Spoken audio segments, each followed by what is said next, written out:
The international commerce world is buzzing once again after Donald Trump announced his latest round of far-reaching tariffs. The U.S. president has told 22 countries that they will face tariffs of up to 50% on August 1st if they don't reach agreements by then.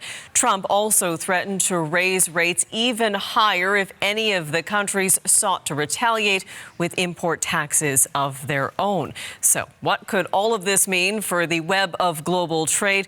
Well, journalist Jagruti Dave joins us now from Washington. Walk us through about the impact on Canada on the program that we've been talking all morning about what this could mean for cross-border trade. So what are you watching and how could, the world trade system be affected here? Yeah, what we've been watching really is how these proposed tariffs and these threats made by the US president are playing out in places across the world, and most recently in Asia, with Marco Rubio, the US Secretary of State, heading to the meeting of ASEAN, talking to regional partners there, essentially trying to really assuage concerns. Marco Rubio has been saying in Malaysia, he's been in Kuala Lumpur, and he has been saying that he has got concerns from foreign ministers across the world pretty much about the impact of these tariffs, but that from the US perspective, this is all about rebalancing Washington's trade relationships with the rest of the world. But he's got a difficult task. Washington has had a pivot to Asia. Marco Rubio is trying to convince those Asian partners that the US is still a reliable trading partner. China is also upping up its outreach to the area, trying to use this opportunity to say, actually, it's China who's the more reliable trade partner. And with that in mind, given the tensions between US and China, Marco Rubio and his counterpart Wang Yi from China met on the sidelines of ASEAN in Kuala Lumpur to have a discussion about their relationship and the impact of trade featuring in there. Let's just take a listen to Marco Rubio talking about that meeting. I think there's some areas of potential cooperation. I thought it was a very constructive, positive meeting and a lot of work to do.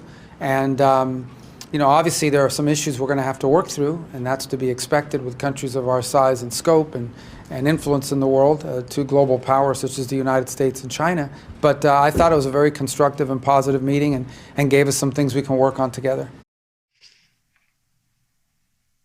Now, there was no real explicit mention of tariffs, but they clearly featured. And Marco Rubio also told reporters that the odds were high of a Trump-Xi meeting in the works, possibly at a summit later in the year. So Marco Rubio really trying to be optimistic and building on some of the positive outcomes following trade talks between the US and China in London, with the hopes of more developments with a Trump-Xi meeting later on.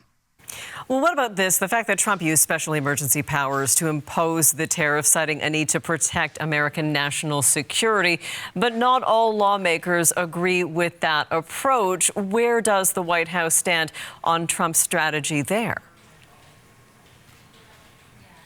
Look, the White House is clearly backing Donald Trump's approach. Donald Trump uses tariffs clearly as a weapon to try and pressure countries around the world, and not just using tariffs to address trade issues, but for a variety of other issues. But Democrats here, about 200 of them, have written a brief backing this lawsuit that suggests that Donald Trump incorrectly used this Emergency Powers Act, the International Energy Powers Act. And this is the U.S. Court of International Trade that ruled in May that this was not an appropriate use of these emergency powers. And Democrats clearly backing this suit, trying to telling The Hill, the US media outlet, that this was a reckless move. Now, whilst, according to The Hill, Republicans have not backed this brief, there are several Republicans who are expressing some concerns about how this tariff war is playing out. Let's take a listen.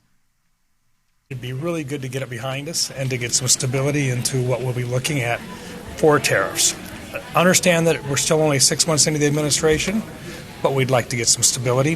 The folks in my part of the country are more concerned about retaliation for tariffs that are put on. I think there is some, I don't want to say fatigue so much as uncertainty. The uncertainty of this is starting to wear on people, particularly with supply chains. And so cautious concern there from those Republicans that we heard, clearly indicating that any fallout from these tariffs is not just going to hit Democrat states, it's also going to hit Republican-held states as well. So lots of concerns about how this is going to play out, lots of uncertainty, everyone watching that August 1st deadline to see if any more deals can be made. Journalist Jagruti Dave reporting for us. Thank you so much.